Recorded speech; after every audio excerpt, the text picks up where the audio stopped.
Hi, it's time for another verb of the day. Today's verb is educate. Let's take a moment to look at some of the definitions of this verb. The first and most common way you are likely to hear this verb educate used is to mean to give intellectual, moral, or social instruction to someone. So, with this first definition, you can absolutely think of the verb teach. Many times, teach and educate are used interchangeably. Right. Sometimes we're kind of thinking a little bit broader, not just about maybe a single lesson. We teach a single lesson, right? But all the lessons together over a period of time, right? Then we might change to this verb educate. And you might notice as I'm saying this verb, I'm making a J sound, educate, educate. So that DU in English can produce some interesting sounds. And in this word, I am not making a D sound at all. I'm making a J sound, educate, educate. Okay? Now, a second way you'll hear educate used is to mean to provide or pay for the instruction of one's child. So, again, kind of connected here to this idea of teaching or going to school, but you will hear people say or describe where they have paid for instruction. A third way educate gets used is to mean to give someone training in or information on a particular field. Now, with this third definition, I feel like I hear it more as a part of conversation. Meet someone or you're working with someone who knows a lot about a particular topic, right? Say, oh, can you educate me on this, right? Can you share more information? Can you give me some training maybe on how to use this particular program or software? You should know that educate is a regular verb. To make the progressive form of this verb, I'm going to drop the E on the ending before I add the ing suffix. Okay, that forms the verb educating, educating. The past tense and participle forms of this verb can be made by just adding the letter D, since this verb already ends in an E. Our base verb, educate, educate, ends in a T sound. This means that we're going to add an extra syllable as we make this past tense and participle form. So it should sound like this: educated, educated. Okay. There's just a couple phrasal verbs that we're going to discuss. The definitions and meanings here aren't all that different, but I wanted you to be aware that you might hear educate for, and this is used to talk about how someone has been trained or prepared for a particular job or maybe for a particular task. Okay? An example of this might be, I was educated for a career in taxation, but I ended up being a teacher. Okay. This is a true statement for me. I studied accounting and I studied law, preparing myself to be an expert in US taxation. But I did receive more education in a little bit later when I decided to make this career change. Another phrasal verb you might encounter is to educate in. This is used to note that someone is being trained or being prepared in a particular area or in a particular subject. An example of this: fewer students are being educated in the liberal arts. So, liberal arts is a really broad term that we use to talk about the study of literature and certain sciences, economics, mathematics, all of these things, languages, all of this kind of fit together. And some really believe that liberal arts education makes us better readers and better writers. It improves our critical thinking skills. Other people think I just want to be prepared for a particular job, a particular field. So there can be different views on what types of education are best. But now let's spend a little time practicing with our verb of the day, educate. And we're going to practice this verb in the simple past tense and the past progressive today. So we'll start with the simple past tense. We use this verb tense to talk about an action that was completed at a known point in the past. And the nice thing about the simple past tense is that our sentence structure is going to stay the same no matter what the subject is. So in the affirmative, I'm going to have my subject in the active voice and then the ed form of my verb. An example of this might be, we educated ourselves on the important contributions of Edna Griffin. I am taking this sentence from some recent lessons I've done in my class as a part of Black history. We've been learning about various individuals who've made great contributions to the United States. And in one of my classes, we specifically focused on this woman, Edna Griffin, very important to Iowa history in particular. If you don't know about her, I encourage you. You can search on YouTube here to learn a little bit more about her. Maybe I can find a video also to link to in the comments as well. So, we educated. There's an example of simple past tense. Now let's look at negative simple past tense sentences. To do this, we start with our subject and then we use did, not, and then the base verb. Notice I'm not using the ed form here in the negative. Another example, the charter school didn't educate any children, but it still took public funds for years. This sentence comes from a newspaper article that was recently discussing something very bad that occurred. An organization holding itself out to be a school and taking in public funds, but then not doing that job of passing on information to students. Now let's look at making a yes or no question in the simple past tense. To do this, I start with did, then I have my subject, and then the base verb. So again, I'm not using the ed form here in my yes or no question.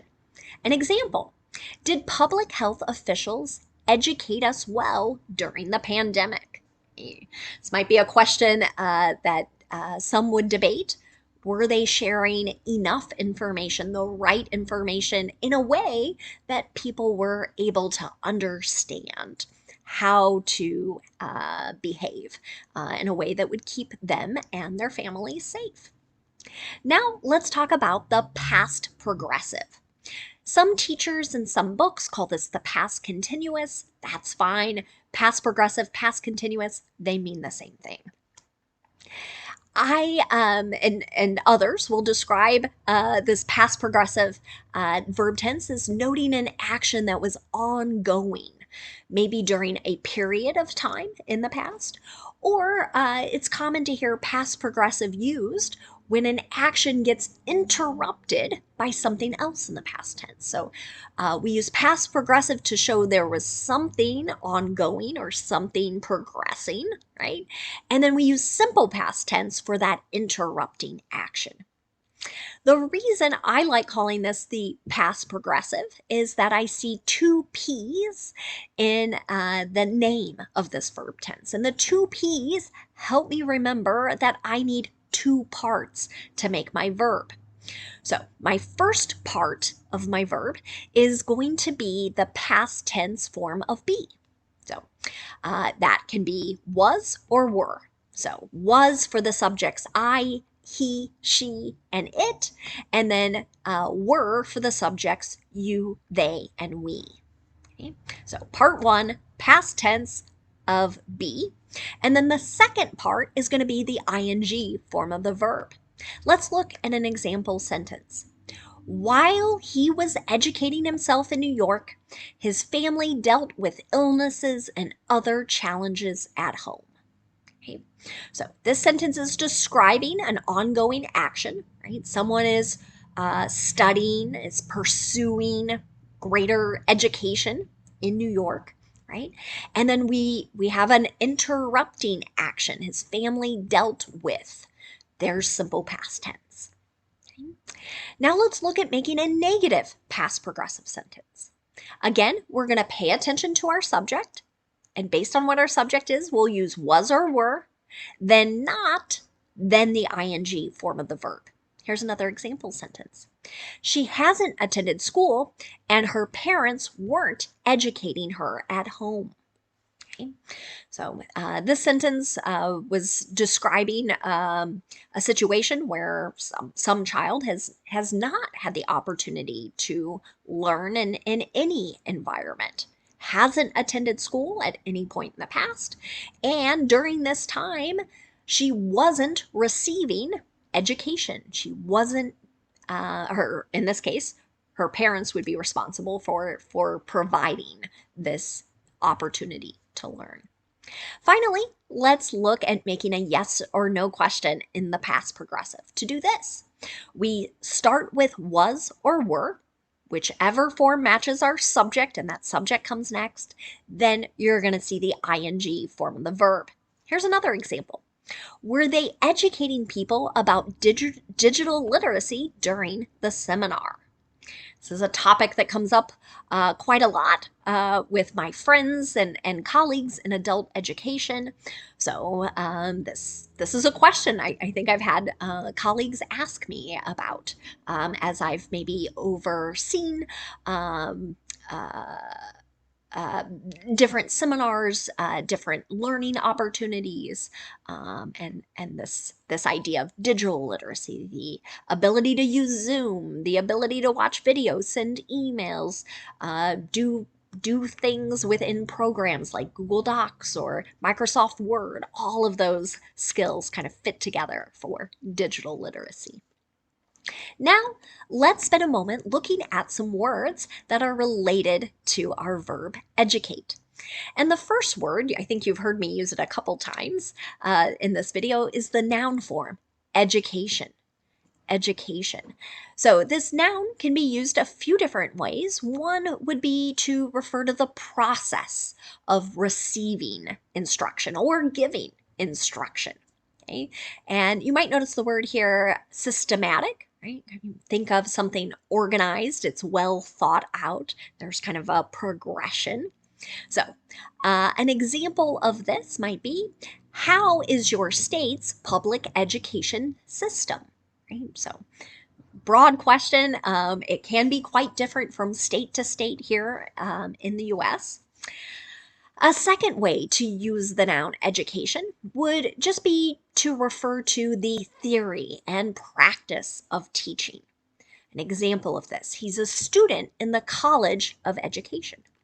Many large universities have separate colleges within them that focus on a particular area. Here we're referencing, you might think of it kind of like a department. It's generally a lot bigger than that, but you'll hear people say they're a student in the College of Education.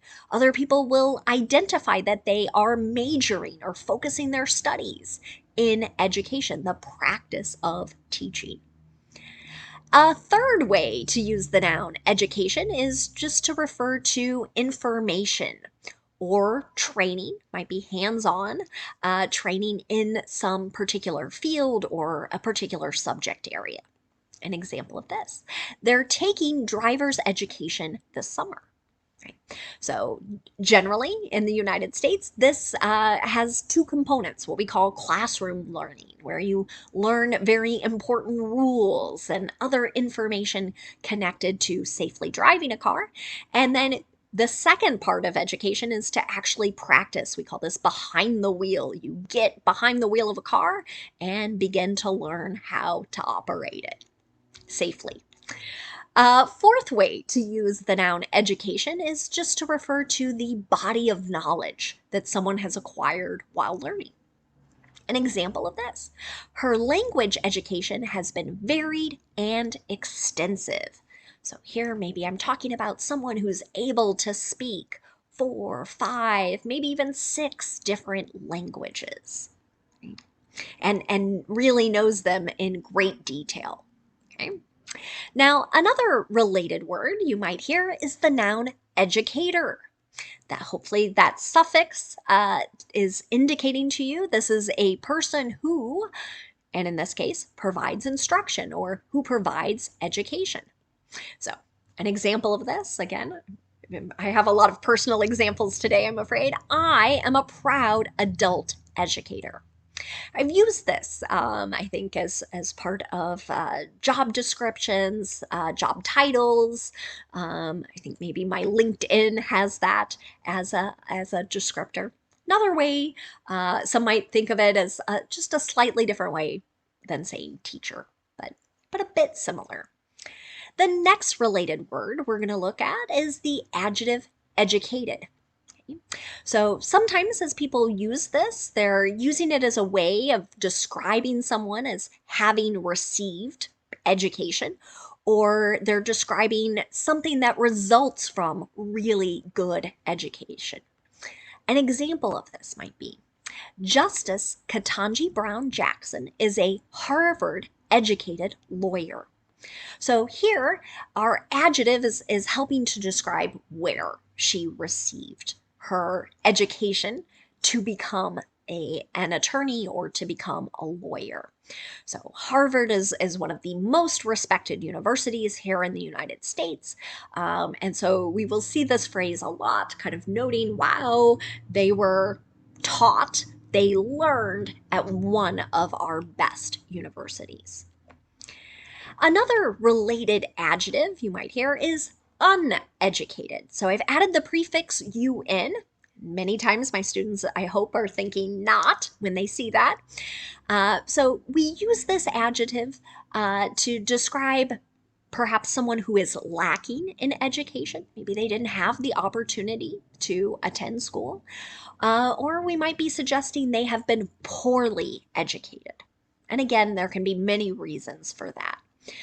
My example sentence here is we shouldn't look down on anyone who is uneducated. And again, this really refers to, in many cases, people who haven't had an opportunity to attend school or haven't had the opportunity to attend school for many years. Education and intelligence are very different things. I always like to point that out, and I think that's really important here. Thank you for watching today's video. I hope you have a great day.